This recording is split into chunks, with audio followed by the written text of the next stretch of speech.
내 몸을 지키는 건강 주치, 건강업, 울산업. 안녕하세요, 박성은입니다. 콧물이나 코막힘, 재채기 등 다른 코 증상은 없는데 유독 기침이 심한 경우가 많습니다. 3주가 넘어도 기침이 계속된다면 질병의 신호로 보고 반드시 원인을 찾아야 된다고 하는데요. 그런데 원인이 목이 아닌 코에 있는 걸 모르고 엉뚱하게 치료받는 경우가 많다고 합니다. 바로 후비루 증후군 때문인데요. 오늘 건강업 울산업에서는 기침의 다양한 원인 중에서 후비루 증후군에 대한 자세한 정보 알아보겠습니다. 문성중 전문의와 함께합니다.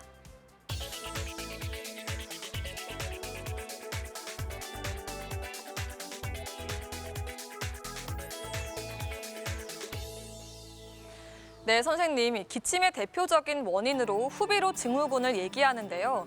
저는 정말 난생 처음 들어보는 이름인데 어떤 질환인가요?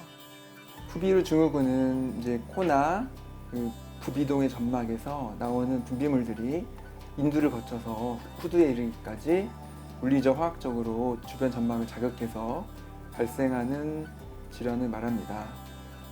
최근에는 상기도 기침 증후군이라는 말을 더 많이 사용하고 있는데요. 이는 이 과정에서 기침이 유발되기 때문에 그렇게 말을 하고 있습니다. 이를 유발하는 요인에는 알레르기 비염이 대표적이고 그 밖에 혈관 운동성 비염과 각종 비염들 그리고 만성 비부비동염 등을 들 수 있겠습니다. 네, 그렇다면 후비루 증후군과 기침과는 어떤 관련이 있을까요? 후비루 증후군은 이제 코에서 생기는 그 콧물과 같은 그런 점액들이 목 뒤로 넘어가면서 주변 점막을 자극해서 점막에 있는 기침 수용체들이 또한 자극되어서 이제 기침이 유발하게 됩니다. 그래서 특히 이제 밤에 기침을 더 많이 하는 경우가 많은데 그 이유는 이제 밤에 눕게 되면 아무래도 뒤로 넘어가는 그런 점액의 양이 증가하게 되고 그리고 더 빠른 속도로 넘어가기 때문에 자극의 정도가 더 커져서 그런 것으로 생각하고 있습니다. 그러면 기침의 원인이 다르면 기침 소리도 다를까요? 일단은 그 기침할 때 점액의 양이라든지 끈끈한 그런 점액성 분비물의 양에 따라서 걸걸한 기침이 난다든지 마른 기침이 난다든지 소리가 좀 다양하게 나고 또한 뭐 천식이 동반된다면 뭐 쌕쌕거리는 소리가 난다든지 뭐 특정한 소리를 보이기도 하지만 그 특정한 원인과 기침 소리를 바로 연관짓기는 어렵고 그 점액성 물질의 양에 따라서 소리는 바뀐다고 보는 것이 맞겠습니다. 네, 후비루 증후군의 가장 특징적인 증상이 만성 기침이라고 하는데 이 외에 또 어떤 증상이 있을까요? 일단은 그 코가 뒤로 넘어가기 때문에 뭔가 코 뒤로 넘어가는 느낌, 뭔가 목에 걸려 있는 느낌, 그리고 목이 좀 따끔따끔하고 간질간질한 느낌. 어떤 경우는 뭔가 목에 걸려가지고 꽉 막혀 있다, 답답하다 그런 느낌을 호소하시는 분도 계십니다. 그리고 이제 뒤로 자꾸 넘어가다 보면은 그 입마름이 발생하고 또 약간 목소리도 쉽게 변하게 됩니다. 그래서 말을 좀 많이 하시는 분들은 말을 조금만 해도 막 목소리가 변한다고 불편감을 호소하시기도 합니다. 후비루 증후군을 유발하는 원인에는 어떤 게 있을까요? 후비루 증후군을 유발하는 원인에는 뭐 아까 말씀드린 바와 같이 비염이나 부비동염이 대표적이 되겠고 그래서 결국에는 그 진단은 어떻게 내리느냐가 관건이 될 것 같습니다. 그래서 일단은 코안 내시경 소견으로 봤을 때 비인두라고 코의 맨 뒤쪽 벽에 해당되는데 거기 점액성 분비물들이 많이 고여 있다든지 또 그 목을 봤을 때 목 뒤로 끈끈한 그 점액성 분비물들이 많이 붙어 있다든지 아니면은 후두 내시경을 봤을 때 후두 주변으로 점액성 분비물들이 많이 고여 있는 것을 확인하면 진단할 수 있겠습니다. 네, 아이들의 경우에 면역 기능이 약하기 때문에 호흡기 질환에 취약한 편인데요. 이 후비루 증후군이 아이들 성장에 영향을 미칠 수 있어서 초기 관리가 무엇보다 중요하다고 하는데 어떤 영향을 미치게 될까요? 결국에 후비루 증후군은 말 그대로 비염이나 다른 질환으로 인해서 생기는 거고, 그런 이제 비염이나 부비동염, 특히 꼬마 아이들 같은 경우는 아데노이드라고 코 뒤쪽에 있는 편도가 있는데, 그게 이제 비대해질 경우 이제 코막힘 증상, 또 거기가 비대해지는 곳에 염증이 생겨서 삼출물들이 많이 나오게 되고, 이제 그로 인해서 코가 막히게 되면은 코로 숨을 못 쉬고 입을 벌리고 숨을 쉬게 되거든요. 그럴 경우에 이제 그 성장함에 따라서 입을 벌리고 숨을 쉬게 될 경우 하악의 발달이 떨어지게 됩니다. 그래서 하악이 들어가게 되고, 그래서 시간이 지나면 얼굴이 길어지고 볼록 렌즈 모양 옆으로 봤을 때 그러한 얼굴 변형도 생기게 됩니다. 그리고 깊이 잠을 못 자고 밤에 자주 깨기 때문에 집중력 저하라든지 성장 호르몬 분비 저하로 성장하는 데 영향을 끼칠 수 있겠습니다. 네, 그러면 이 후비루 증후군을 치료하는 방법에는 어떤 게 있을까요? 이제 대표적으로는 이제 진해거담제로 대표되는 약을 사용할 수 있고요. 그래서 가래를 삭히는 약, 그리고 그 자극에 의해서 생기는 기침을 좀 줄여주는 약, 그리고 필요에 따라서 그 세균성 감염에 의한 것이 의심이 된다면 항생제 등을 사용할 수 있겠습니다. 네, 말씀 잘 들었습니다.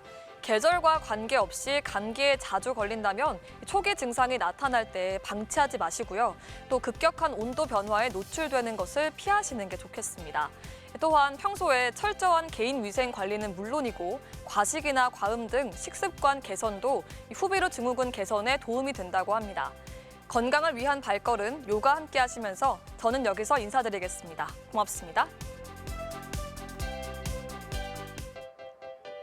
건강 골든타임 건강업 울산업 안녕하세요, 박성훈입니다. 코는 내부가 좁고 매우 복잡하게 얽혀 있으면서 하나의 구조를 이루고 있어서 변형이 생기면 코막힘과 같은 문제가 생길 수 있습니다. 이 코막힘 증상 자체는 가볍게 생각할 수 있지만 잦은 치료에도 낫지 않고 만성적으로 나타난다면 비중격 만곡증을 의심해봐야 한다고 하는데요. 의외로 많은 분들이 이 비중격 만곡증으로 고통을 호소하고 있다고 합니다. 오늘 건강업 울산업에서는 비중격 만곡증에 대한 자세한 정보 알아보겠습니다. 문성중 전문의와 함께합니다.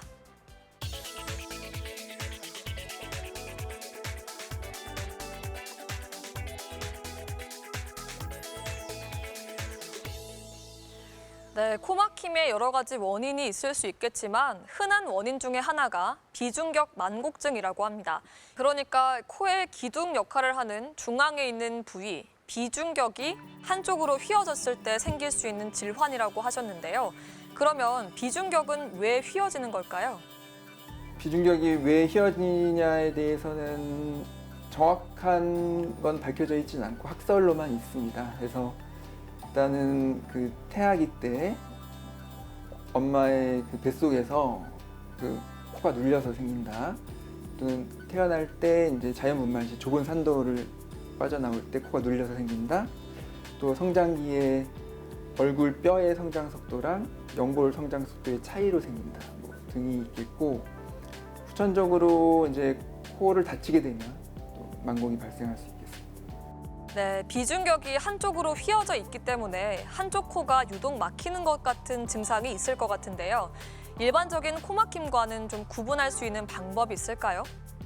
비중격 만곡증으로 발생하는 코막힘도 같은 코막힘이기 때문에 다른 코막힘과 구별하는 것은 큰 의미는 없습니다. 하지만 이제 비중격 만곡이 심한 경우에는 겉으로 볼 때 코가 휘어 있는 경우도 있고, 또 밑으로 봤을 때 콧구멍이 쫙짝인 경우도 있고, 또 손가락을 넣어봤을 때 양쪽에 다르거나 한쪽으로 연골이 만져지는 경우도 있거든요. 그런 경우가 이제 특징이라면 특징이라고 할 수 있겠습니다. 네, 그러면 이 비중격 만곡증 같은 경우에는 계속해서 발생하게 되면 한쪽이 계속 막혀 있으니까 이 호흡 곤란으로 인해서 다른 합병증이나 이런 것도 유발할 수 있을 것 같다, 이런 생각도 드는데요. 어떤가요? 비중격 만곡증으로 생길 수 있는 대표적인 코피가 있습니다. 그래서 한쪽은 좁고 한쪽은 넓기 때문에 그 양쪽의 공기 흐름이 차이가 나게 되고, 특히 이제 좁은 쪽에서 공기 흐름이 더 빠르게 나타나기 때문에 쉽게 점막이 건조해지고, 그쪽에서 코피가 좀 자주 나는 경향이 있습니다. 또한 이제 코에 구조적인 문제가 있기 때문에 알레르기 비염이 똑같이 있더라도 증상이 훨씬 심하게 나타나고, 그리고 같은 치료를 시행했을 때 좀 반응이 적게 나타나는 경향이 있습니다. 네, 비중격이 한쪽으로 휘어져 있어서 약물로는 치료가 힘들지 않을까 하는 생각이 드는데요. 비중격 만곡증의 치료는 어떻게 이루어지나요? 비중격 만곡이라는 거는 결국 코의 구조적인 문제잖아요. 그래서 점막의 붓기를 적게 만들어주는 약물을 쓸 수도 있겠지만 이 구조 자체를 변화시킬 수는 없습니다. 그래서 궁극적으로 비중격 만곡증의 치료는 수술이라고 보면 되겠고요. 수술은 코 안으로 접근해서 수술하게 되고, 대개는 복잡한 수술은 아니기 때문에 수술적으로 교정하는 것이 맞겠습니다. 네, 그럼 이 비중격 만곡증 수술을 하면 코의 외형도 함께 변할까요? 일반적으로는 코의 모양이 변하지는 않는다고 보시면 되겠고요. 다만 이제 비중격 만곡이 아주 심한 경우라든지, 아니면 비중격 자체가 너무 얇은 경우, 그때는 수술 후에 콧등이 살짝 꺼지는 그런 부작용이 발생하기도 하는데, 이건 매우 드문 경우로서 일반적으로는 변하지 않는다고 보시는 게 맞겠습니다. 네, 마지막으로 흔히들 잘못 알고 있는 상식으로 인해서 코 건강을 해치기도 하는데요. 이 코 건강을 지키는 올바른 관리법, 어떤 게 있을까요? 글쎄, 여러 가지가 있겠습니다. 근데 지금 생각나는 것으로는 이제 코를 풀 때 너무 세게 푸시는 분들이 있는데, 너무 세게 푸는 거는 피하는 것이 좋겠고, 세게 풀 것 같을 경우는 한쪽 코를 막고 한쪽씩 푸는 것도 하나의 방법이 되겠습니다. 그리고 이제 코 세척을 요즘 하시는 분들이 많은데, 코 세척할 때 그 정확한 그 소금물의 농도가 중요하거든요.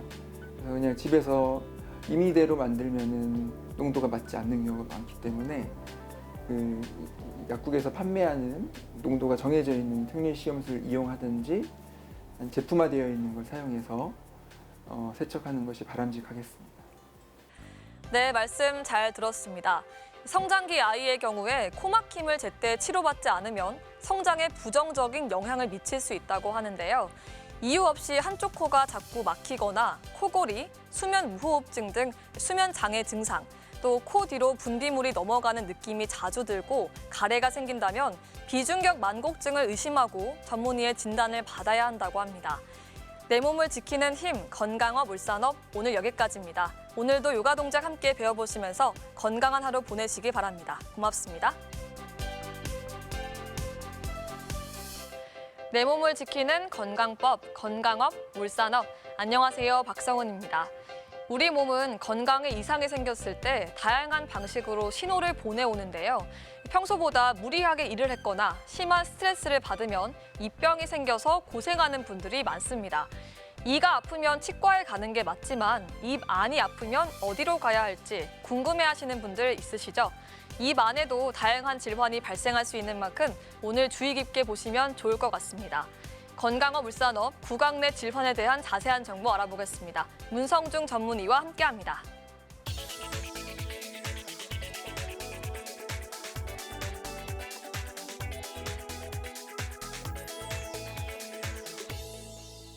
네, 선생님. 입 안에 뭐가 나서 아프거나 좀 문제가 있을 때 대부분은 저절로 낫기를 바라거나 연고를 바르는 경우가 많은데요. 그 이유 중에 하나가 어느 병원에 갈지 헷갈리기 때문입니다. 입병이 생기면 이비인후과를 방문하는 것이 좋을까요? 입안의 질환은 진료를 위해서 이비인후과를 방문하는 것이 맞습니다. 이비인후과는 보통 귀, 코, 목을 전문으로 하는데, 특히 이제 목의 경우에 감기에 국한해서 생각하는 경우가 많습니다. 하지만 이 목을 포함한 얼굴, 이 머리 전체를 총괄하는 과가 이비인후과이기 때문에 구강 내 질환도 이비인후과를 찾아주시는 게 맞겠습니다. 네, 그러면 입에 뭔가 났을 때 어떤 질환을 생각해 볼 수 있을까요? 입안에는 다양한 질환이 생기기 때문에 그 감별도 쉽지 않은 경우가 있고, 뭔가 종류가 많습니다. 또 그 병원에서 보기는 이제 그 볼 수 있는 기구들이 많이 있지만 집안에서 보기에는 워낙 좁고 깊이 있는 부분이어서 잘 보이지 않는 경우도 많고 보통 이제 입병으로 부르는 아프타성 분해염이 제일 흔하겠고 또 그 점막에 있는 그 작은 침샘들이 이제 터지면서 발생하는 점액낭종 그리고 그 바이러스성 질환 중에서 헐피스 바이러스 그리고 뭐 대상포진 등도 생길 수 있겠고요. 그 외에도 뭐 볼을 씻는다든지 해서 생기는 외상성 질환, 열창이라든지 그 피떡이 고이는 그런 혈종 그런 것도 살펴볼 수 있겠습니다. 네, 그리고 조금 피곤하면 입안이 헐어서 음식을 먹을 때 정말 아프더라고요. 이런 구내염이 생기는 원인에는 어떤 게 있을까요? 이제 구내염은 보통 아프타성 구내염이라고 말을 하게 되는데요. 또 구내염의 경우는 한번 생기는 사람이 또 계속 생깁니다. 그래서 재발성 아프타성 구내염 이렇게 부르게 됩니다. 가족력이 3분의 1에서 존재하며 또 이제 분류함에 있어서 그 사이즈로 분류를 하게 되는데 10mm보다 작을 경우는 소 아프타성 구내염, 10mm보다 클 경우 대 아프타성 구내염, 또 개수 여러 개가 뭉쳐서 발생할 때는 그 포진성 구내염 이렇게 크게 나눠볼 수가 있겠고 그 외에도 뭐 그 베체트병과 같은 전신 질환에 동반돼서 나타나는 경우도 있겠습니다. 네, 사실 구내염 하면 뭐 가벼운 질환이다 이렇게 생각하시는 경우가 많은데요. 연고만 발라도 되는지 궁금합니다. 뭐 본인의 경험상 연고만으로 잘 낫는 편이라면 일단 연고로 첫 치료를 시행해 보는 것도 괜찮겠고 하지만 잘 낫지 않고 너무나 통증이 심한 경우라면 병원에서 적절한 약물 치료를 받고 또 그 적절한 소작술을 시행하게 되면 빨리 낫거든요. 그래서 되게 3, 4일을 넘지 않습니다. 그래서 괜히 그 통증을 참으면서 1, 2주 고생하는 것보다는 심할 경우는 빨리 내원해서 3, 4일 만에 완치되는 그런 병이기 때문에 병원에 오는 것을 적극적으로 고려하시는 것도 괜찮겠습니다. 점액 낭종. 이름 자체는 생소하지만 경험해 보신 분들은 꽤 있을 것 같은데요. 입 안에 생기는 단순한 물집이지만 방치하게 되면 어떻게 될까요? 점액 낭종이라는 거는 입안에는 사실 큰 침샘들과 작은 침샘들이 있는데 그 작은 침샘들은 구강 내 점막에 전반적으로 산재하게 됩니다. 그 아주 조그마한 침샘들이 그 침샘에 관이 막힌다든지 그 침샘 자체가 이제 터질 경우에 그 점액성 불이 고여 있는 주머니 모양을 형성하게 되는데 이거를 이제 점액 낭종이라고 하게 되고 대개는 저절로 없어지진 않고 치료를 하지 않으면 크기가 커지다가 터지고 다시 없어지는 게 아니라 또 커지고 터지고 이걸 반복하는 경향성을 보입니다.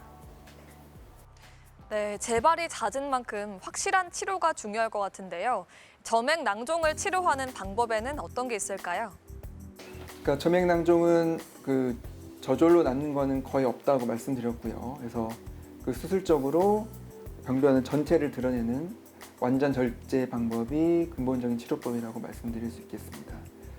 하나 덧붙이자면은 똑같은 점액 낭종인데도 이제 구강저에 생길 경우, 그러니까 혀의 밑에 바닥 생길 경우 하마종이라고 별칭으로 부르게 되는데요. 그때는 주변에 그 침샘관이라든지 신경 등의 중요한 기관들이 많이 지나가기 때문에 담당 의사가 좀 더 주의를 기울여서 수술을 시행하게 됩니다. 네, 말씀 잘 들었습니다. 구강 내 질환에 대해서 알아봤는데요. 대부분 면역력 저하로 인해서 발생하는 증상인 만큼 구강 위생과 신체 면역력 관리만 해줘도 충분히 회복할 수 있지만 만약 자주 발생한다면 전문의의 진단을 받아보시는 것이 좋겠습니다. 오늘도 요가 동작 함께 하시면서 저는 여기서 인사드리겠습니다. 고맙습니다. 내 몸을 지키는 건강백서, 건강업, 울산업. 안녕하세요, 박성은입니다. 차갑고 건조한 겨울철 꼭 두드러지는 질병이 있는데요. 콧물이나 기침 증상이 나타나서 자칫 감기라고 생각하기 쉽지만 알레르기성 비염일 수도 있다고 합니다.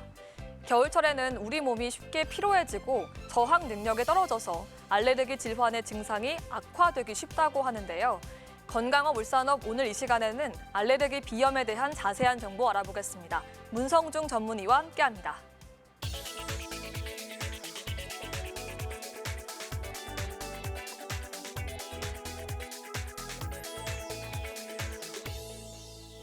네, 선생님. 알레르기 비염하면 주로 봄철에 생기지 않나 이렇게 생각을 했는데요. 겨울철에 알레르기성 비염이 심해지는 이유가 있을까요? 일단 알레르기 비염이라고 하면은 그 알러지를 일으키는 항원이 존재해야 되고 그 항원이 많아질 때 그리고 그 항원에 노출될 때 비염이 심해지게 되는데요. 겨울철이라 하더라도 이제 진먼지 진드기와 같은 경우는 집안에 존재하는 항원이기 때문에 사시사철 언제든지 노출될 수 있는 거고, 더불어서 겨울철은 주로 환기를 잘 안 하고 집안 생활하는 경우가 많겠고, 또 이렇게 난방하다 보면은 건조해지는데 그 건조한 것 자체가 이제 코를 건조하게 만들어서 좀 더 그 외부 물질 반응에 더 민감하게 만듭니다. 그래서 그것 때문에 더 심해질 수 있겠습니다. 네, 그런데 보통 일반적으로 감기와 알레르기 비염의 증상을 정확하게 구별하기는 쉽지 않을 것 같은데요. 어떤가요? 감기나 알레르기 비염이나 다 똑같은 비염이긴 비염입니다. 하지만 이제 알레르기 비염과 달리 감기는 이제 감염성 비염, 그러니까 바이러스에 의해서 코 점막에 감염되어서 발생하는 비염이 되겠고, 근본적으로 그 내시경적 소견에 큰 차이를 보이지 않는 경우도 있습니다. 하지만 이제 감기의 경우는 뭐 열이 난다든지 목이 아프다든지 몸살이 생긴다든지 하는 알레르기 비염에 없는 그런 증상이 추가되기도 하고, 또 이제 증상 기간으로 구별이 된다면은 비염은 일주 이상 길게 가는 데 반해서 감기는 일주 정도면 빨리 낫는 그런 경향성을 봅니다. 아, 그런 증상들을 좀 잘 체크해 봐야겠군요. 그렇다면 알레르기 비염을 일으키는 원인은 어떤 게 있을까요? 알레르기 비염은 이제 그 알레르겐이라는 항원에 의해서 발생하게 되는데, 우리나라에서 제일 흔한 건 진먼지 진드기로 되어 있습니다. 그래서 진먼지 진드기가 가장 흔하고, 그 밖에 이제 나무나 초목, 풀에 이제 꽃가루에 의한 알러지, 그리고 그 개나 고양이 같은 이제 집에서 키우는 애완동물의 털이나 비듬에 의해서 생기는 알러지, 그런 것들이 한국인에서는 대부분을 차지한다고 볼 수 있겠습니다. 네, 그러면 이 알레르기 비염은 어떻게 치료할 수 있을까요? 알레르기 비염 치료 방법에는 크게 세 가지로 나눠볼 수 있겠는데요. 첫 번째는 약물 치료, 두 번째는 수술 치료, 세 번째는 면역 치료입니다. 그래서 약물 치료는 가장 기본적이고 대중적인 치료가 되겠고, 일단 알레르기 비염이라면 가장 먼저 시도해보는 치료법이 되겠습니다. 그다음에 수술적 치료는 비염으로 인해서 점막이 많이 부어 있다든지 비중격 망곡과 같이 코에 구조적인 문제가 있다든지 할 경우에 그것이 비염의 악화 요인이 되기 때문에 그걸 교정해주면 비염이 좋아짐으로 수술적 치료를 고려해 볼 수 있겠고, 또 그 알레르기 검사를 통해서 본인이 특정 항원에 알레르기가 있다는 것을 알게 된다면 그것을 이제 감작시켜서 조금씩 노출시켜서 그거에 대한 면역을 갖게 할 수 있거든요. 그래서 그런 알레르기 항원을 접했을 때 더 이상 알레르기 반응을 일으키지 않고 그 반응이 없는 상태가 되도록 면역 치료로 이제 조절하는 방법이 있겠습니다. 네, 제 주변에서도 알레르기 비염으로 인한 코막힘을 해소하기 위해서 코 스프레이를 찾는 사람들을 많이 봤는데요. 유의해야 할 점은 없을까요? 이제 여기서 말하는 스프레이라고 하면은 그 비강 수축 스프레이를 말하는 것 같은데요. 그거는 뿌리면 바로 코가 뻥 뚫리는 아주 극적인 효과가 있기 때문에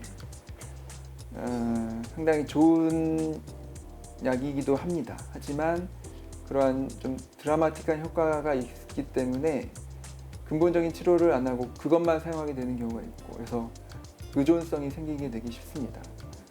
그래서 비강 수축 그 스프레이는 꼭 그 정해진 기간만 해야 되고요. 일주일 이상 사용하는 건 삼가야겠습니다. 그래서 사용한 기간이 있다면 최소한 그 기간만큼은 그 약을 사용하지 않은 휴지 기간을 꼭 가지셔야 합니다. 네, 만약에 비염을 감기로 오인하거나 또 비염인지 알면서도 증상이 좀 자연스럽게 완화될 거란 생각으로 방치할 때도 있을 것 같습니다. 이럴 때 어떤 위험이 있을까요? 비염이 방치되면 일단 뭐 콧물 재채기를 달고 살기 때문에 뭐 휴지를 끼고 산다 뭐 이렇게 말하잖아요. 일단 뭐 그런 점이 불편하겠고, 또 이게 반복이 되면은 그 코 점막이 점점 붓게 되는데, 붓는 상태가 지속이 되면 그게 비가역적으로 붓게 됩니다. 그러면은 이제 비염을 떠나서 그 부은 점막 때문에 항상 코가 막히는 상황이 올 수도 있겠고, 또 그 점막이 약해지기 때문에 세균이나 바이러스 감염이 더 쉽게 발생해서 감기에 더 잘 걸린다든지, 아니면은 그 축농증에 더 잘 걸린다든지, 그런 가능성도 더 높아지게 됩니다.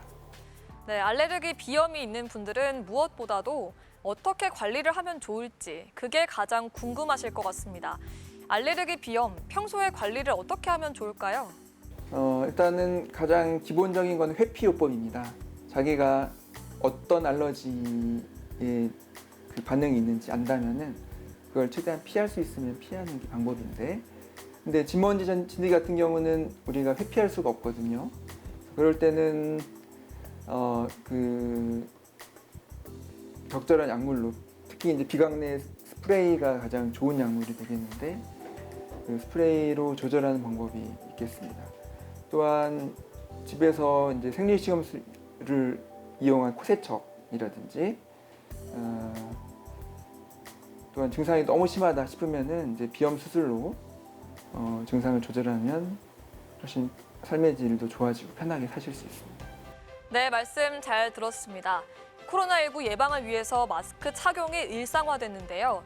마스크만 써도 호흡이 불편한데 평소 비염 때문에 심한 코막힘이 있는 경우라면 두통까지 느끼고 일상생활에 지장을 받기 때문에 무엇보다 비염이 생기는 원인과 적절한 치료 방법을 찾는 것이 중요하겠습니다. 오늘도 요가 동작 함께 배워보시면서 건강한 하루 보내시기 바랍니다. 고맙습니다.